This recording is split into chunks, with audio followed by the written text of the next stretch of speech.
I'm Naomi Tyler, here with Kim Skow and Pam Lehman from the Iris Center. Welcome to our poster session, Classroom Behavior Management, New and Updated Iris Center Resources.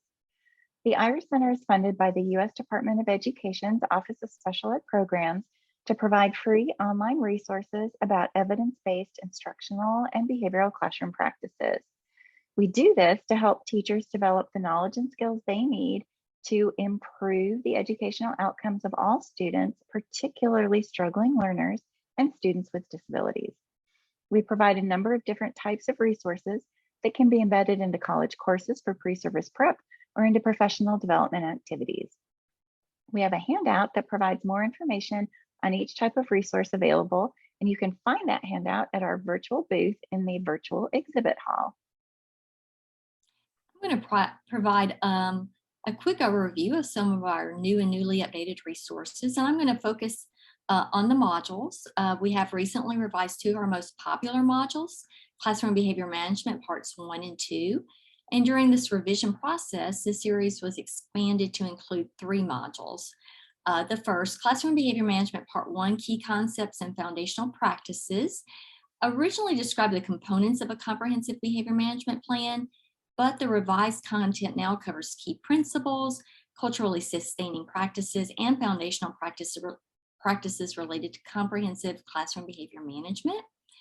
The revision of the second module resulted in 2 modules.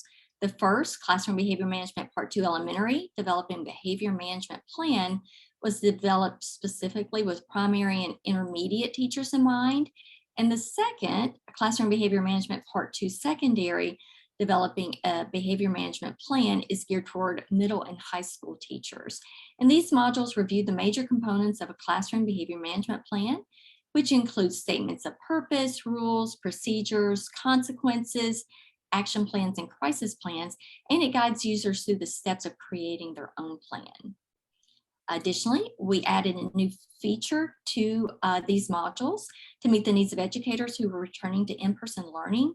These return to school boxes offer information and tips about managing classroom behavior after an extended time away, as well as links to external resources and topics such as student grief and anxiety to help teachers identify and address these concerns. And we're currently revising and plan to post the revisions of the next 2 modules in our behavior management series. They're revisions of addressing disruptive and noncompliant behaviors part 1 and 2. And during this revision process, we decided to expand this series. So instead of the 2 modules, we'll develop an elementary and a secondary version for each. And we plan to post these 4 modules this summer. The first overviews the 7 stages of the acting out cycle. And then the second highlights 6 low intensity strategies that teachers can use to prevent and address challenging behavior, as well as 3 different types of differential reinforcement that teachers can use to address that behavior as well. We've also developed a new case study on encouraging appropriate behaviors. This case study has 6 STAR, or strategy and resources, sheets that describe a well-researched strategy to help learners work through the case studies provided. Last but not least, we are in the process of developing new fundamental skill sheets. So in addition to these 7 fundamental skill sheets we already have created, we are developing 6 new fundamental skill sheets on strategies to manage students with challenging behaviors. And these will pair well with some of our modules. So speaking of pairing well, we've also recently developed learning pathways to help states and districts develop a structured plan for PD and personalized learning, particularly for early career teachers. For example, with our new behavior resources, especially for an early career teacher, we could pair our classroom behavior management modules with the encouraging appropriate behavior case study, because those things are very important for a new teacher to learn. After that, if we were to move down the pathway, we would pair our addressing challenging behavior modules with some of our fundamental skill sheets to because they go well together and could support teachers as they learn to support students with challenging behaviors. As I mentioned earlier, these resources can be easily embedded into pre-service programs for future teachers, as well as professional development activities for current teachers, onboarding new teachers.